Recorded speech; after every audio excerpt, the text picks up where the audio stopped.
In this comparative study, I will be focusing on the film Psycho, 1960, directed by Alfred Hitchcock, and American Psycho 2000, directed by Mary Harron, through the use of film genre. I intend to analyze these two films in terms of the way thrillers depict character identity in relation to mental illness.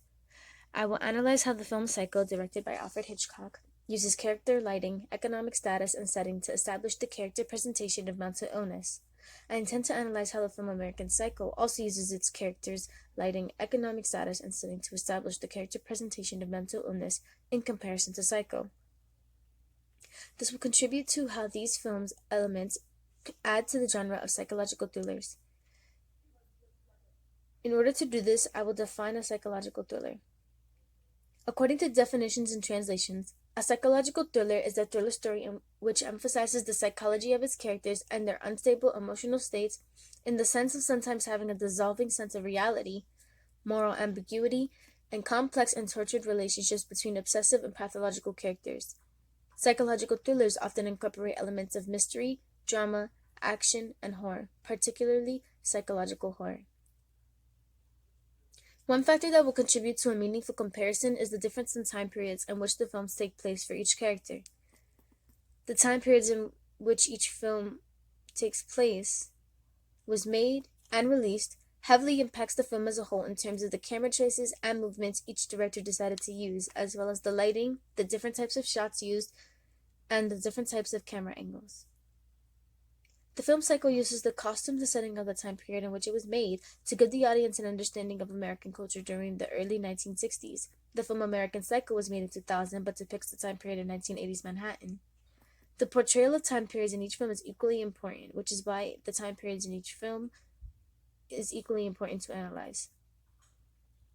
In Alfred Hitchcock's Psycho 1960, the director effectively captures the essence of mystery and horror in his film through the use of film noir.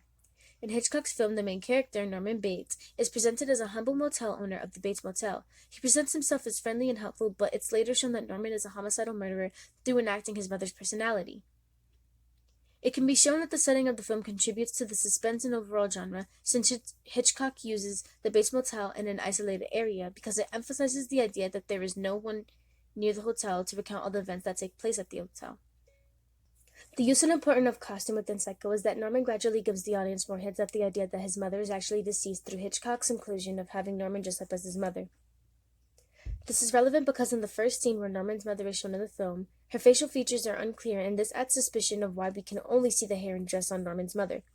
It also becomes suspicious when we notice that Norman's mother only ever wears one outfit when compared to the costumes of the other characters in the film. When Hitchcock refuses to show the audience the face of the woman who killed the detective and Marion, it adds to the effect of the thriller, and hints at Norman's insanity. When it's revealed that Norman dresses up as his deceased mother, this demonstrates how important the costume within the film is. By including the costume of Norman's mother's dress, the audience becomes confused as to who the real murderer is within the storyline, and it also adds to the demonstration of Norman's mental illness. In Mary Harron's American Psycho 2000, the main character is Patrick Bateman, whose character is developed to be obscurely obsessed with fitting in with the higher class that can afford to make reservations at the most expensive restaurants and own the most expensive apartment with the most recent expensive furniture that the majority of rich people don't yet have. However, Patrick is on the idea that he's better than those around him. The costume design is also relevant because the time period being represented in the film is the 1980s, meaning that the characters were made coherent with the film's time period. Unlike the film Psycho, Mary Harron doesn't present the film in the year 2000, which was the time period in which the film was made and released. Much of the set design and setting of the film uses the Manhattan area, but due to the inclusion of fictitious locations and buildings in the novel, Harron used low angles that look up at the buildings to emphasize the inclusion of skyscrapers. Much of the structures from 1980 to 2000 in Manhattan would have no recognizable differences to the building structures that the film gives us access to. This connects to the sanity and presentation of the film because the director and cinematographer captured the busy everyday lives of the background while trying to highlight the insanity of Patrick Bateman. The use of film elements go hand in hand with the time period in order to show how Patrick Bateman presents himself in society, in instances where the cinematographer uses subtle angles to capture the buildings of that time period to make the setting more adjustable to the plot and storyline of the film. One instance in the film is when Patrick is having a breakdown in his office and confessing to his lawyer about his homicidal actions, and the skyscrapers in the background through the window are shown very subtly. The instances in Psycho and American Psycho that reveal the obvious character differences in each is when the storyline of Psycho discreetly incorporates the economic status of Norman. The director does this through the exploration of Norman's home up the hill near the Bates Motel, which shows us that Norman must generally have a high economic status. In American Psycho, Patrick is shown as someone that must also have a high economic status in order to live in a nice, large apartment located in Wall Street in the scene where he kills Paul Allen. Similarly, both characters are presented to have some sort of economic status in order to obtain the valuable things they own, like Norman's house and Patrick's apartment. In a scene in Psycho, as Norman sits by himself in an isolated room, the voiceover of his mother begins to speak. She starts to talk about how she is innocent and how she couldn't believe her son would try to blame her for the murders he's committed, even though she wouldn't even hurt a fly. This scene is extremely important to this comparative because here we see the narration of Norman's mother. Norman is depicting the thought of his mind as Mrs. Bates and not Norman.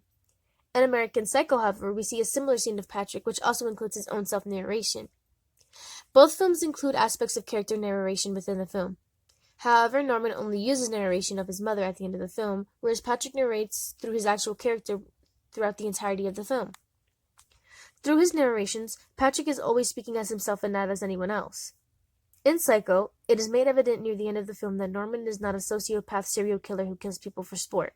Norman merely attempts to cover up his guilt and tension of already having killed someone to begin with. The first murder leads to the second in terms of trying to cover up the first one. Unlike the film Psycho, American Psycho develops a character that does not attempt to conceal his homicidal nature towards others in society because Patrick is shown to be a sociopath, dissimilar to Norman, who suffers from a distinguishment between his mother's personality and his own. The comedic aspects of American Psycho are dissimilar from the mystery and discrete structure of Psycho. In American Psycho, the director uses more open spaces and public areas where Patrick Bateman exposes his desires for homicidal actions. However, in Psycho, Norman is exploited in a very isolated location, making his actions less obvious to society. When Norman fidgets in Psycho, the director uses shots like reverse shot reverse to demonstrate the tension the character is feeling towards letting people talk to his mother, specifically the detective. In the film American Psycho, however, the director mainly uses whole-body shots to demonstrate how well Patrick is able to hide his actions. As the film progresses, though, the shots become more focused on Patrick's face, using close-up shots to show how he begins to lose control of maintaining his facade. It's also noticeable how in Psycho, much of the death scenes are actually shown on camera, whereas in American Psycho, none of the death scenes are actually put on camera, with the exemption of Paul Allen's death scene, but even that scene is redirected from the views of the audience. In conclusion, both Psycho and American Psycho portray aspects of timeless characters that ensue upon everlasting actions that claim their minds and motives behind each murder. Both films are important to the genre in terms of how the directors choose to portray each character's identities in terms of presenting mental illness in society. Both Hitchcock's Psycho and Herron's American Psycho develop complicated characters that engage in self-provoked murders towards others, and the overall noticeable difference between Norman and Patrick is the ability to tell a sociopath from someone who is suffering from accepting the reality of his actions.